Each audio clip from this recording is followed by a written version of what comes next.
What does it really look like when a global celebrity collides head-on with the justice system, and the cameras never look away?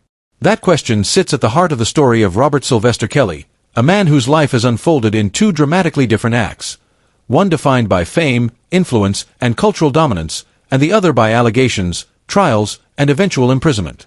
But to understand the weight of that collision, you have to go back, not just to the courtroom or the headlines, but to the moments in between. The strange, uncomfortable, almost cinematic moments that make people pause and ask, what is really going on here? The day everything looked normal. February 25, 2019. A date that should have marked a quiet, cautious return to the outside world. After all, Kelly had just spent 4 days in jail facing serious charges, allegations of sexual abuse involving multiple individuals, including minors. Most people in that position would disappear from public view. They'd consult lawyers, avoid attention, maybe retreat into private spaces. But that's not what happened. When Kelly walked out of Cook County Jail that evening, something felt off. Within half an hour, he wasn't heading to a legal office or a secure residence. Instead, his black van pulled up outside a McDonald's in Chicago. Not just any McDonald's, but one of the most public, high-traffic locations in the city. Why? Was it a deliberate message? A show of defiance? Or was he trying to convince himself, and everyone watching, that life hadn't changed?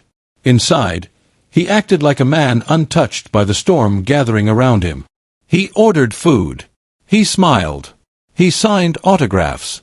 Fans approached him, some cheering, some recording. "I love you," someone shouted. He waved back. Pause for a moment and think about that. A man facing life-altering accusations, standing under fluorescent lights, casually interacting with fans as if nothing had shifted. Does that behavior signal confidence or denial? The performance continues. If that McDonald's stop felt surreal, what came next only deepened the mystery. Later that same evening, Kelly appeared at an upscale cigar lounge in Chicago's Gold Coast neighborhood. From fast food to fine cigars in a matter of hours. Inside the lounge, the atmosphere was relaxed, almost celebratory. He smoked cigars, engaged in conversation, and spent hours socializing. Outside those walls, however, reality was moving in a very different direction. Legal pressure was building. Investigations were intensifying. Public scrutiny was reaching new heights. Yet inside, everything seemed calm. So which environment reflected the truth? Was the chaos outside real, or was the calm inside a carefully constructed illusion? Two versions of the same man. Just weeks later, another image surfaced. Easter Sunday, April 2019. Kelly stood outside his residence at Trump Tower in Chicago. He leaned casually near a luxury car, smoking a cigar, talking on his phone. Again, no visible urgency. No visible stress. And yet, at that exact time, his legal situation was rapidly escalating. Financial disputes were surfacing. Federal investigations were tightening their grip. So how do you reconcile that image? A man under immense pressure, appearing completely unbothered. Is that composure or detachment? Then came the interview. And then, everything shifted. In March 2019, Kelly sat down with journalist Gayle King for an interview that would quickly become one of the most talked-about media moments of the year. If you've seen it, you already know why. Because the man sitting across from Gayle King didn't resemble the one smiling at McDonald's or relaxing in a cigar lounge. This version of Kelly was emotional, defensive, at times explosive. He raised his voice. He stood up. He pounded his chest. "I didn't do this stuff," he insisted. The intensity was undeniable. But it also raised a question that still lingers. Which version was real? The calm, smiling figure engaging with fans? Or the visibly shaken man reacting under pressure? Or, perhaps more unsettling, were both versions equally real? The power of contrast. This stark contrast is exactly why those moments continue to circulate online. They tell a story without needing narration. A story of contradiction. A story that forces viewers to decide for themselves what they believe. And in today's digital world, where clips are shared without context, edited, and reshaped, that story becomes even more complicated. Have you ever watched a viral clip and assumed it was recent, only to find out it was years old? That's what's happening here. Footage from 2019 keeps resurfacing, often presented as new. Some videos even include misleading captions or altered audio, suggesting developments that haven't actually occurred. Why does this happen? Because the imagery is powerful. A man appearing untouched by crisis is always going to capture attention. But attention doesn't always equal truth. The legal reality sets in. While those clips continued to circulate, the legal system moved forward, methodically, steadily, and without the theatrics of social media. In 2021, Kelly was convicted in New York on charges including racketeering and sex trafficking. The sentence, 30 years in federal prison. A year later, in Chicago, another conviction followed, this time related to child pornography charges. An additional 20 years was added, though much of it would run concurrently. So what does that mean in practical terms? Roughly 3 decades behind bars. A timeline that stretches far beyond the fleeting moments captured in viral videos. If his projected release date holds, Kelly will be nearing 80 years old when he regains freedom. Think about that. The man once dominating charts and headlines, now facing the reality of aging within prison walls. Appeals and dead ends. Of course, the story didn't end with sentencing. Kelly's legal team pursued multiple appeals, challenging various aspects of the case. But one by one, those appeals were denied. Even the U.S. Supreme Court declined to hear his case, twice. At that point, the traditional legal avenues were effectively closed. So what happens when the system stops offering options? Do you shift strategies? Do you appeal to public opinion? Do you try to reshape the narrative? Because in this case, all of those approaches have been attempted. And yet, the outcome remains unchanged. Life behind bars. While the public debates and social media discussions continue, Kelly's daily reality looks very different. Since entering federal custody in 2019, he has experienced periods of isolation in what's known as the Special Housing Unit, SHU. If you're unfamiliar with it, imagine spending up to 23 hours a day in a small cell with limited human interaction. No crowds. No cameras. No applause. Just time. What does that kind of environment do to a person, especially someone who once lived in constant public attention? Does it force reflection? Or does it deepen denial? The 2020 assault. In August 2020, another incident added complexity to the narrative. Kelly was assaulted in his cell by another inmate, a convicted gang member already serving a life sentence. The injuries were reported as minor, but the implications were serious. Some claims suggested that prison staff may have played a role in allowing the incident to occur. Those claims were disputed, and no additional charges were filed. But the event raised an important question. How safe is someone in prison when their case has made them a high-profile figure? And more importantly, how much control do they really have over their environment? The 2026 SHU incident. Years later, in early 2026, Kelly found himself back in isolation. This time, it was due to a cell search. Authorities reportedly discovered a notebook containing the phone number of a retired prison official, along with a contraband phone linked to his cellmate. His legal team argued that the contact was legitimate, connected to mentoring efforts. Prison officials disagreed. He was placed in the SHU while an investigation took place. After several weeks, no wrongdoing was confirmed, and he was returned to the general population. But the incident highlights something important. In prison, suspicion alone can be enough to change your reality, at least temporarily. A divided public. Even now, years after the initial charges and convictions, public opinion remains deeply divided. Some people continue to support Kelly, questioning the fairness of the legal process. Others see the outcome as long overdue accountability. And then there are those who simply watch from a distance, trying to make sense of it all. Because this story isn't just about one individual. It's about how we process fame, power, and accountability in the modern world. The bigger questions.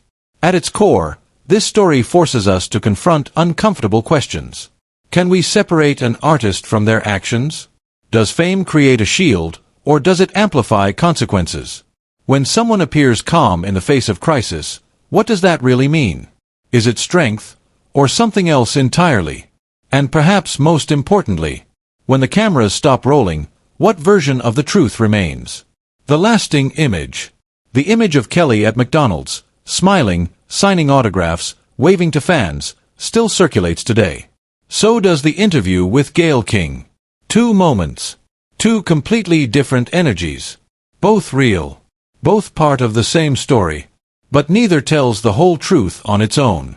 Because truth, in cases like this, isn't found in a single clip or a single headline. It's found in the full timeline, the rise, the fall, and everything in between. In recent years, a series of dramatic legal filings and public statements from Robert's legal team painted a troubling and often chaotic picture. The language used in those documents was intense, urgent, and at times almost cinematic. Claims ranged from alleged corruption inside the prison system to accusations of targeted mistreatment, and the tone suggested that something far more serious than ordinary confinement was taking place behind closed doors. Emergency motions were filed. Appeals were rushed. Statements were issued with a sense of alarm that seemed designed to provoke immediate concern. At one point, the claims even hinted at extreme scenarios involving poisoning or orchestrated harm. But here is the question that kept hanging in the air. When legal claims sound this severe, how do courts actually respond? Judges did what judges are expected to do. They reviewed the filings carefully, weighed the evidence, and looked for a legal basis strong enough to justify intervention. Around June 2025, a federal judge denied a request for release, stating that there was no jurisdiction and no sufficient legal basis to act. That decision mattered because it did not simply reject a request. It signaled that the court was not persuaded by the urgency or the framing of the claims. Prosecutors went even further, dismissing the allegations as exaggerated and lacking credibility. So what do we make of that contrast? On one side stood a legal team describing danger, conspiracy, and urgent need. On the other stood officials describing standard procedure, lawful custody, and ordinary prison management. The distance between those two stories was enormous. And when two versions of reality collide so sharply, people naturally begin asking, which one should be believed? Is the truth hidden in the details, or is it already visible in the official record? Interestingly, reports from prison sources describe the hospitalization at the center of the controversy as standard medical care rather than an intentional overdose or a targeted attack. That distinction may sound small at first, but in a case like this it changes everything. If the event was routine care, then the narrative of deliberate harm weakens. If it was something else, then the concern becomes far more serious. That alone raises an important question. How often do public narratives diverge from documented reality, especially when the person involved is famous, polarizing, and already surrounded by years of controversy? Even more surprising, while all of this legal drama was unfolding, Robert was reportedly still engaged in music. Yes, from inside prison. Reports surfaced in 2025 of him singing during interviews and even performing for fellow inmates. That detail struck many people as almost unbelievable. How does someone continue creating in such a confined and heavily controlled environment? What does music become when the stage is gone, the audience is limited, and the world outside has turned against you? Is it resilience, denial, habit, or simply the only language that still feels familiar? Throughout these events, a pattern began to emerge. Robert's legal team consistently framed restrictive housing, such as time spent in special units, as punishment or retaliation. Meanwhile, prison authorities described those same placements as standard safety or administrative measures, especially for high-profile inmates. Once again, the story depended on perspective. Was this a man being singled out, or a prisoner being managed according to protocol? The answer, at least according to the courts and the records referenced in the case, leaned toward the latter. That raises another difficult question. Does celebrity status protect someone in prison, or does it make them more vulnerable? There is no simple answer. High-profile inmates can attract attention, resentment, scrutiny, and speculation all at once. Every movement can be read as meaningful. Every transfer can become suspicious. Every medical visit can become a headline. And in Robert's case, his fame made the environment around him even more combustible. But records suggest that most of his time in restricted housing was linked to three key factors: safety concerns, internal investigations, and legal disputes tied to his ongoing appeals. And that brings us to the bigger picture. Because none of these motions, none, resulted in release. Every appeal was denied.